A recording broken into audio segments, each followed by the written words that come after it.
Am I Really Their Friend? Written by P.A. Brony, 83. Oh yes, you girls are so tight. And yet, they didn't ask you to be in the band. Probably afraid no one would want to see them play if she was in the group. Too bad. So sad. If it's any consolation, no one will remember you at all. I sat up straight in my bed, with my heart trying to make its way out of my chest. Not again, I thought, as the faint glow of moonlight shone through the window. Those 4 sentences echoed through my head, haunting me throughout the night. They were nearly accurate in describing how I've been treated over the last few months. Let me introduce myself. My name is Sunset Shimmer. I am a unicorn turned human via a magic mirror. I've been living among humans for nearly 3 years now, and for about 2.5 of those years, well, let's just say I'm not proud of myself. I'll explain those reasons shortly. With that said, here is my story. It was 2 weeks after the fallout from the fall formal fiasco, in which I turned into a raging she-demon, when all of this began. Snips and Snails, the 2 knuckleheads that were my personal lackeys, and I had finished repairing the front of CHS. The 5 girls that had befriended Princess Twilight visited me during their lunch period, and for a little bit after school in a near-futile attempt to befriend me. It was a nice try. I'd have to give them an A for effort. The sad truth was that they were only doing it as a favor to the princess. Let me give you an idea how shitty of a person I was. Keep in mind that these are only a few examples of things that I did. I sabotaged Applejack's bake sales on numerous occasions. I made Rainbow Dash out to be the school whore. During the most recent spring fling, I dumped dog shit on Rarity's head. Poor Pinkie Pie had almost every one of her parties at school ruined in some way by me. And Fluttershy, I was the biggest bitch imaginable towards her. I bullied her to tears on a daily basis for my own personal enjoyment. Anyway, back to the main part of the story. Principal Celestia gathered all the students in the auditorium one afternoon to announce that the school was holding a musical showcase a couple of months down the road. So Twilight's friends put together a band and named themselves the Rainbooms. I initially thought about entering the showcase as a solo act. However, due to my outstanding popularity, I changed my mind.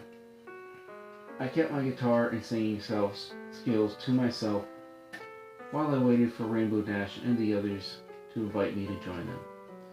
Of course, that didn't come until after the Battle of the Bands. I will give them credit though. They put on one hell of a show in front of the school. Privately, that's another story. My friends routinely had sleepovers without me. If I needed somebody to vent to, they would zone out or make some snide remark and follow it up with, "No offense." They denied my stable friend requests and changed their phone numbers so I couldn't contact them if I needed something. That last one I could understand due to the fact I used that to drive a wedge between the 5 of them. But what really hurt was that the only one that trusted me enough to give me their new phone number prior to the Battle of the Bands was Fluttershy. Fluttershy, the one person that had every reason to keep me as far away as possible, was the only one willing to give me their phone number. I eventually did get everyone else's number, after the Battle of the Bands, mind you, but not before instilling the notion that I was not wanted around them. Time seemed to fly by as the event drew nearer.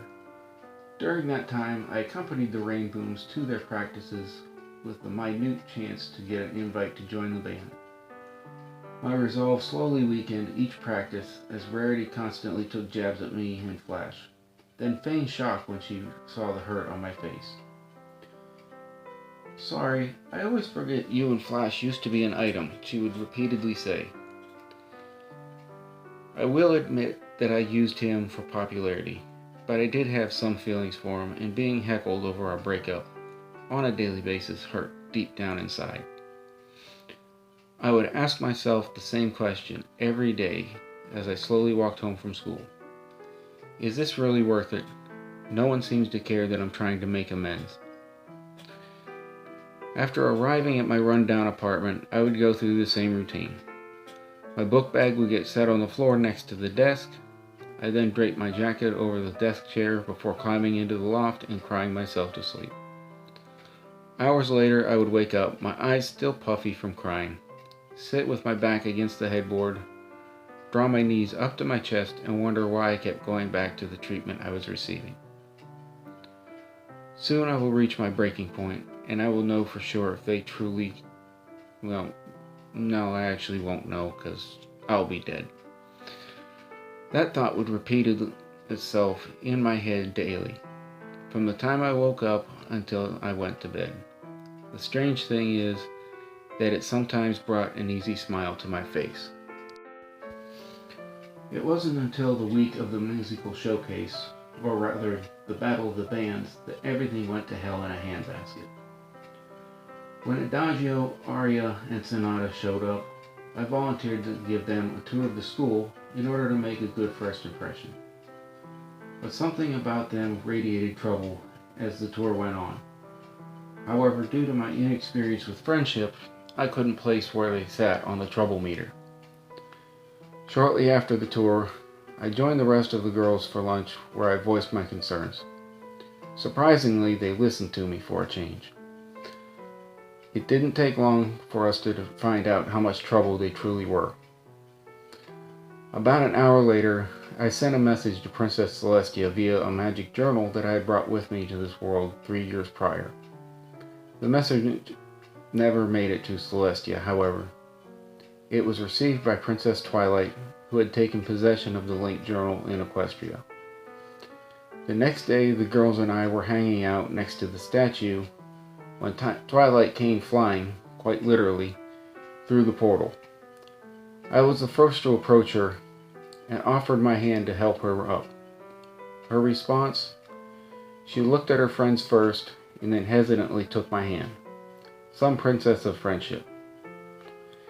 Then, to add insult to injury, the 5 snobs knocked me out of the way to greet Twilight with a group hug. When they finally broke, I ended up having to listen to the information about the sirens from a distance. I slipped my hand into my jacket pocket and felt it brush against the pocket knife that I've carried with me since coming here.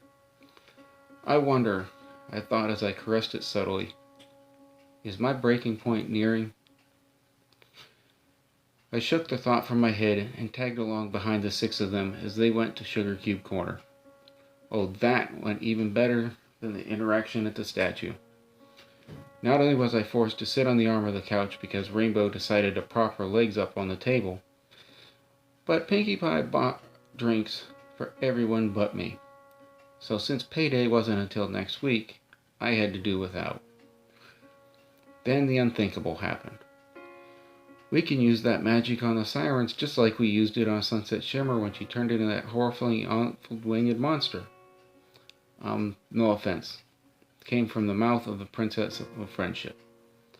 None taken, I asked, thinking about the razor-sharp object in my jacket. I can't believe this, I thought as I held back the tears forming in my eyes. Isn't she supposed to be an example for us to follow? She just picked up where the others left off. I'll join you girls in a few minutes. I've got to use the bathroom, I said as we left the kickoff party. I entered the restroom, checked to make sure it was empty before locking myself in the handicap stall. I removed my jacket and hung it on the hook of the door and pulled out my knife. I wonder if self-harm really does work, I thought as I steadied the blade above my left arm. Here goes nothing.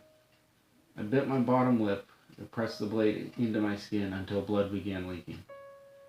Using just enough pressure to keep from needing stitches, I made a 2-inch long cut and followed it up with a second cut beside it. I repeated the process on the other arm and then used some toilet paper to slow the bleeding and clean my knife. Shit, that hurt. But, strangely, I do feel better. Odd. I tracked the others down to the steps in front of the school where Twilight was having a meltdown due to her rainbow laser, for lack of a better term, not appearing when they joined hands. After thinking for a few minutes, I got an idea about how the Dazzlings' magic might work. While she did give me credit, the two-faced bitch took my idea and ran with it. As soon as she finished coming up with a plan to defeat the sirens, I heard this from the high society skank of the group. And I believe you, Twilight, just became the Rainbow's newest member. You're kidding, right? What the fuck am I? Chopped liver? I thought as my eyes began watering once more. I've been joining you for your practices for months, and no one wants me to join. Twilight shows up, and within hours, she's made an official member of the group. The only upside to that conversation was I got invited to my first slumber party due to Twilight needing a place to crash. I was awakened in the middle of the night by my bladder. Not surprising considering I had downed a pair of 2-liter bottles of root beer earlier in the night. I was about to head back to my sleeping bag when I noticed a light in the kitchen. I got curious and decided to check it out. What I found was Twilight leaning over the kitchen island, working on a counterspell. The two of us had a short discussion about disappointing others as I snacked on Pinky's Ready Whip. When I closed the refrigerator, Twilight and I got freaked out by Pinky's sister Maud, who was feeding Triscuits to her pet rock. Just as I was about to leave the room, I heard Twilight call out to me, "Sunset Shimmer?" I guessed that she had seen my cuts and wanted to ask me about it. But instead she just smiled and said, "Never mind, it's not important." I began to feel a little better up until that last line. My gut was telling me that she was going to ask what was wrong, but since it wasn't important, I'll never know. I snuck back to the bedroom and grabbed my knife and headed to the bathroom. I locked the doors and wiped the tears away. "No one cares, not even an equestrian princess," I whispered. Just like I did earlier in the day, I pulled the blade across my skin to add another 2-inch cut to each of my arms, bringing the total to 6. As before, I held some toilet paper until the blood slowed before returning to bed. The next day, I put on a brave face as we gathered at Sweet Apple Acres, but deep down I knew I was wasting my time. As always, I was ignored and left to my own accords, which was basically to dog-sit Spike. After a short spat between the band members, we headed back to CHS to check in for the Battle of the Bands. They decided to play Shake Your Tail, and although they sounded good, they got into another fight thanks to Snips, Snails, Photo Finish, and a couple of others. I put my best effort into diffusing the situation, but it didn't seem to work. So I quietly slipped away towards the restroom once more. However, I never made it there because of my nightmare-inducing encounter with the Dazzlings minutes later.